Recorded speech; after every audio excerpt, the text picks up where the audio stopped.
Namaskar. Yesterday I was in the kitchen. We were eating dinner, taking dinner, and I was talking to my brothers, my students. And so many memories, so much sharing, so much inspiration, so many ideas passed through. And I thought, wow, this is an interesting topic. I should share it. I should make a video about it. So before I forget, I'm recording this.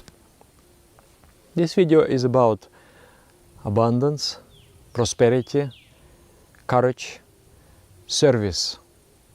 And actually, I told them that something you have to teach your kids before you even teach them how to brush the teeth. That seed of greatness, the seed of ultimate prosperity has to be inserted in the mind and the soul of the person. If we do like that, our planet is going to be transformed within 30 years. Such a beautiful thing it is. Okay, I will start with a story. When I was younger, 19 years old, my teacher, my meditation teacher, my Dada, he took me for the journey to India. He sponsored me because that time I couldn't even dream of this kind of journey. The ticket was like $600 and the monthly salary in my country that time it was like $50 a month. And it was just beyond my capacity, beyond my anything. But it was like a dream for me to go to India. So we went, and then before going, he gave me $100. He said, look, here is $100 for you. You can do anything with this money. You can spend them on food, on sweets. You can get it, you can get it lost. You can get it stealed. You can donate. You can do anything. But after you spend this $100, don't come again to me to ask again. I said, Dada, this is enough, this is more than enough. Because those days in my country, it was just like, wow, you can live 2 months easily and just nicely you can live. So, and India, it was even 3 times cheaper than that. In India, like for $10, you could live the entire month. It was beautiful. And we went. I was fascinated with India. It's like a multitude of colors and smells and people and so many things. And on top of that, we were staying in ashrams and jagritis, the places where you don't have to pay anything. You can just stay, and then they will give you food, and you can stay, bed and breakfast, everything. And then I thought, wow, this is so nice. It's like I'm not even spending any money. But then, after the first day, Dada called me for some serious talk. He said, look, we stayed here, they gave us food. If we would stay in a hotel, we would spend this much money. I think it is only fair that we give a donation. So that time I thought, donation? It's like, I was not planning on it. And it was like a animal propensity of, holding, of insecurity. I am not secure. Why should I release any money? And he said, okay, you do whatever you like, but I'm going to donate. So he will put his money. And I just feel very much ashamed. I feel bad before my meditation teacher. So I thought, okay, I also donate. And he was doing like this. He was repeating it over and over again, over and over again. We would stay in the free lodging, but then after staying there, he would donate the money. And he would force me to donate also, in this way, in subtle way, subtle pressure. And I start to become kind of okay with it. I start to already count on it, what we are going to say, I'm going to give donation. And then one day, there was a shift of paradigm in my mind. in India we went to some charity project. There were some nuns, our nuns actually, Didis, who run the children home. And we went there, they served us lunch, they showed us around, and then they were just saying, okay, we have still many things needs to be developed, and we are happy for any contribution from your side. Our car is worn out, we need to get a new one, like this. So I really, in my heart, I sympathized with those Didis, with those nuns, yoga nuns. I felt in my heart, I must help. And that moment I just did. And I took, by myself, I took significant amount of my money and I just have donated. I think it is small, but for me it was something significant. And I felt joy.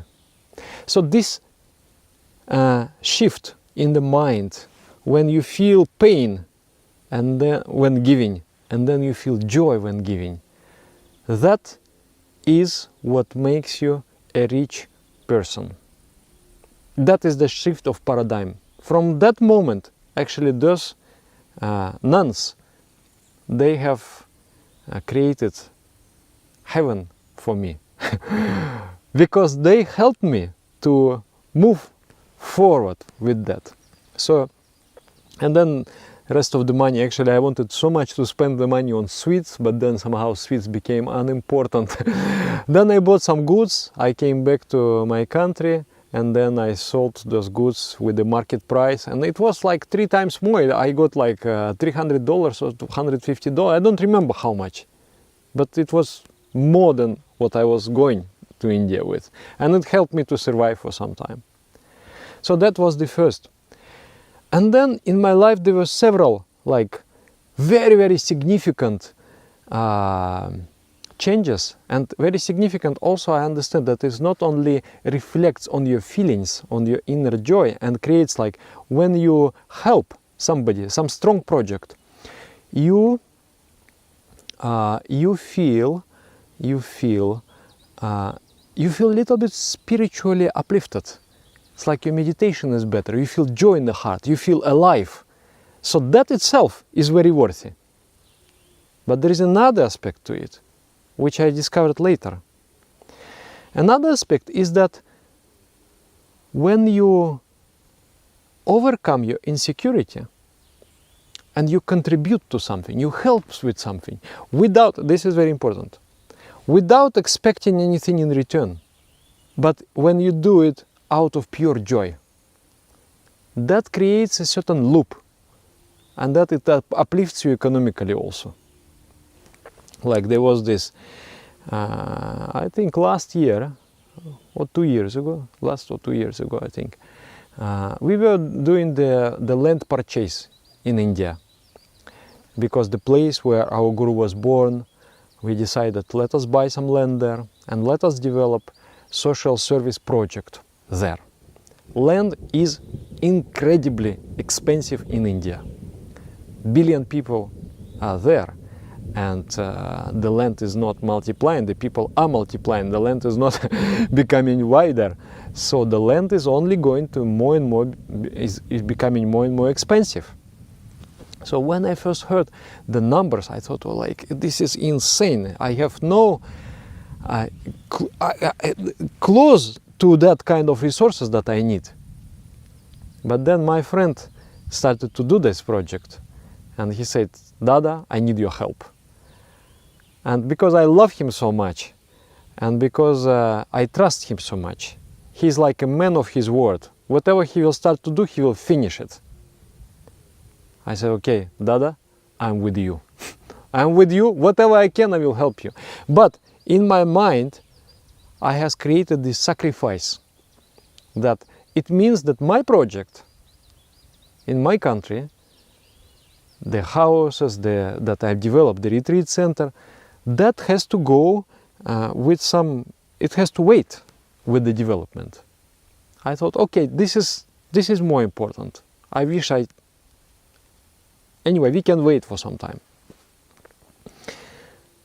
Then when I came home, some magical things started to happen. some people called me and said, Dada, we want you to come. I said, okay. I came, and then I did my programs there, and it was very good. I did with all my heart for the people. And then they said, Dada, we want to help you. And they helped. They helped so significantly I couldn't expect. Just like, pow. Then magic is going on. And with that help, I could help to India. And then suddenly the many sponsors start to come out, and they start to help with this, with that. So I could help with India. I could significantly help. And then my project, we built 3 houses, and the entire team, I could take them, it's like more than 20 people, I think, about 30 people actually. We went to Hong Kong for the meditation festival. They wanted so much because they worked so selflessly, so sacrificingly, developing all what we do. And then I kind of promised them that, okay, we go all together. And somehow we managed to get money for all these people, and we all could go together. Everyone was so happy. And then I remember this with these houses. Just one day I'm in the bathroom, and the phone is ringing. And then my friend is calling. One my friend, he's a wealthy person. He said, Dada, I want to build you a house. I want to build a house for, I will dedicate it to the Guru. And how much would it cost? And I was like, I can find the information. He said, yeah, please find the information. I will sponsor everything. And then he built a house for us. It was like, wow, incredible. Nobody before in my life has made a gift of a house. But he did. And then it was so beautifully unfolding. Recently we did some program also to help my school, which I was trained as a meditation teacher. During that program, we learned a couple of things. And now we are changing the entire paradigm of our project. We learn certain things, we learn, and we want to become more open, we want to become more selfless. So that is prosperity. When you can afford to serve others. And you actually always can. That's the problem, because we feel insecure, that therefore we think that I'm not able to help. But actually, you have the resources. That's a beautiful thing. That thing we need to implant in the mind of the children. So they become gods. They will not become demons. You know that story. The demons came to the party and the hands became like this, straight. So they cannot put the spoon in the mouth. There were so many dishes, beautiful dishes, but they could not eat them. So they were very angry, very frustrated, and they went back. And when the gods came to the party, they just started to feed each other, and then everyone was happy. So if we teach our children, our kids, this kind of behavior, service, but that service has to be done without expectation. That's a very important point. Because when you expect, you create the dependency. Now you depend on the thank you of the other person. If he will say thank you to you, you will feel good. If your name is printed in a newspaper, you will feel good. If not, you will feel incomplete. And that creates the dangerous situation for the exploitation. People may exploit you because you expect the approval of others. You expect a good word from others. So they will say good words to you to exploit you. It has to be purely selfless. It has to come from the heart. And then you just feel in your heart, the love in your heart, I want to give. I want to contribute. That makes you, it's like your proof of the exploitation. And when you don't feel and people create pressure on you, create shame in you, or are you stingy? Why don't you help? You don't mind, because you don't care. Whether they think I am stingy or whether they think I am generous, this is no matter. It doesn't matter. What matters is the feeling of my heart. This project is worthy. If this is going to happen, our entire society is going to become wealthy, because the money is going to be circulated and circulated. It is going to develop the world. You can be poor when you don't have money. You can be rich when you don't have money. The best thing is when you are rich and rich. The best thing is when you have lots of money and you are also rich. But the worst of the worst is when you have a lot of money but you are still poor. Still poor means you still want more and more, and you don't want to give. So that kind of insecurity is poisonous, is dangerous, and creates very bad karma for people. Those people who have become rich, but they are not contributing to the world, they're creating very, very demonic karma. And they're going to, that's going to diminish their evolution. It's going to stop their development, and it's going to throw them back to undesirable state. So the best is to be rich and rich. Like recently I was watching one billionaire, yes, in Russia. And he was saying some good ideas that I liked. He became rich, and then, he worked for it, and then he was, and now he's interested to do the video blog and to sing songs and this kind of things. So he feels like I have completed one chapter in my life, so now I want different. I want creativity, this and that. And he said, I want service. I want to invest the money, not invest, but to sponsor, to put it in the schools, into the education. And that's put in education. Because the generosity should not be stupid. If you just distribute the money, okay, people eat, finish. That's it, there is no impact.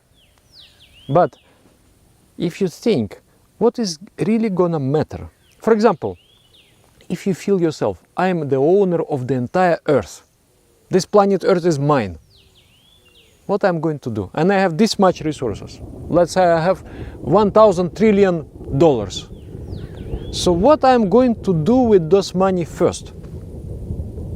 What things I need to build for the people to become secure, for the people to become rich, and for our world to become beautiful? So that kind of ideation. And then if you have been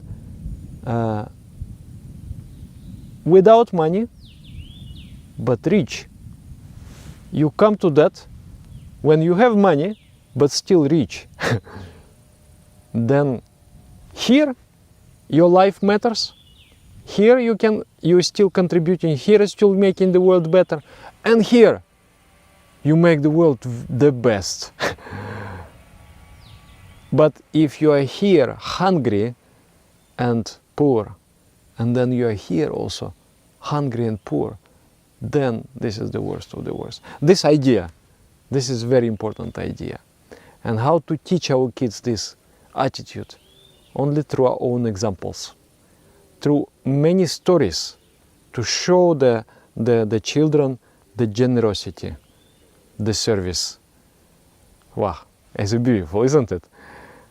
And if we could just think of that, if somehow by chance some influential people would see this and get this idea and think to inspire others to do that, and if we could spread this idea in the society, that we must support some strong projects that matters, that they change the world, we must together work to uplift the people. I think within 30 years we could create beautiful planet Earth and move to other planets and move, inherit the universe. Because now we are just, barbarians, barbarians sucking the blood of each other, the thirsty, bloodthirsty demons. Otherwise, who we are? If we are so hungry, so poor, the poverty is not in there, it is inside, within us. So I am so grateful to my Dada, my meditation teacher, that he has brought me through this process of transformation and open up the joy in life. And I always feel spiritually uplifted when I help, when I contribute, when I participate in something great. I feel in all respects, I feel like a juice of life is flowing through me. I love that. Thank you very much. You write what you think. Maybe you have some story also to share, to inspire others. Be generous with your stories and inspire others. What have happened when you felt the generosity, one moment of pure generosity, when you didn't feel any expectation, nothing, but just out of your heart, and how it has affected you. I like to read that story. Yeah, namaskar.